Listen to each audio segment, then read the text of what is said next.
Hey, it's Chaim with The Verge, and you're probably pretty familiar with the Nintendo Switch. But this isn't a Nintendo Switch. This is a Nintendo Switch Lite, which, as the name suggests, is a Switch, but smaller. This is our first chance to really try out the Switch Lite for ourselves, and it's a portable version of the Switch. It's sort of like a Game Boy to the Switch's console, almost. You can see the Joy-Cons don't detach. There is a proper directional pad instead of the separate buttons, which is fantastic to play on. Another weird quirk of the Switch Lite is there's no auto brightness sensor. You notice that there's no sensor on the front, so you can manually adjust brightness, but you can't have it automatically do that based on ambient light in the room. Over here on top, you have the power and volume, headphone jack, game card slot. Over here on the bottom, we have USB-C for charging, speakers, and over here, there's a micro SD card slot because there's no kickstand either. Because again, the kickstand is for the tabletop mode when you're playing with the Joy-Cons detached, and this can't do that. One thing I just want to also point out is just how nice the plastic is on here. Nintendo's done a really great job with just the physical materials. It's really great to hold. It's this nice matte tactile plastic. It feels actually very similar to the plastic on the Joy-Con controllers. It's even lighter than the Switch is, and the Switch was already pretty light, and it's just really enjoyable to play on.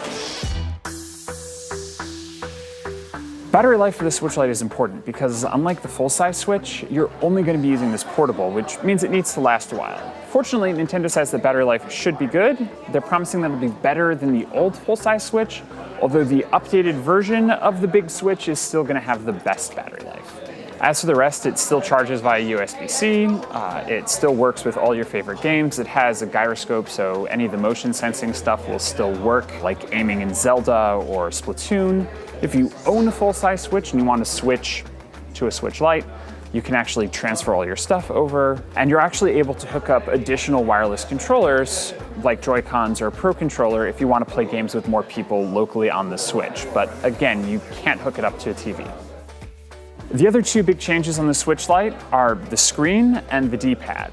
The screen is obviously slightly smaller than the old Switch, although it still looks great. It actually has this sort of compressed effect, kind of like what Nintendo did back with the Game Boy Micro. It's still running at the same resolution, but because it's a smaller display, it actually looks slightly crisper than the old Switch. The other change is the D-pad. Again, because the Joy-Cons aren't detachable and you don't need to be able to use them as a sideways controller, there is a regular directional pad on here, which I greatly prefer and deeply wish I had when I was playing Celeste last year. The Switch Lite really isn't meant to replace the full-size Switch. If you're someone who really likes the switching nature of the Switch, where you can use it on your TV or take it on the go, well, that's great. It's still here and it still exists. But if you're someone who just wants a really good portable console, and Nintendo's betting that there are people like that, the Switch Lite is great for that. And as someone who's owned a full-size Switch for the last, couple years, I honestly do use mine in portable mode most of the time anyway, so I kind of get the appeal. The Switch Lite will be out on September 20th for $199, which is $100 less than the full-size Switch, and it'll be out in 3 colors. This blue, there's a yellow, and a dark gray. Thanks so much for watching. For more great videos like this, make sure to check out The Verge, like and subscribe, and now I'm going to go back to playing Zelda.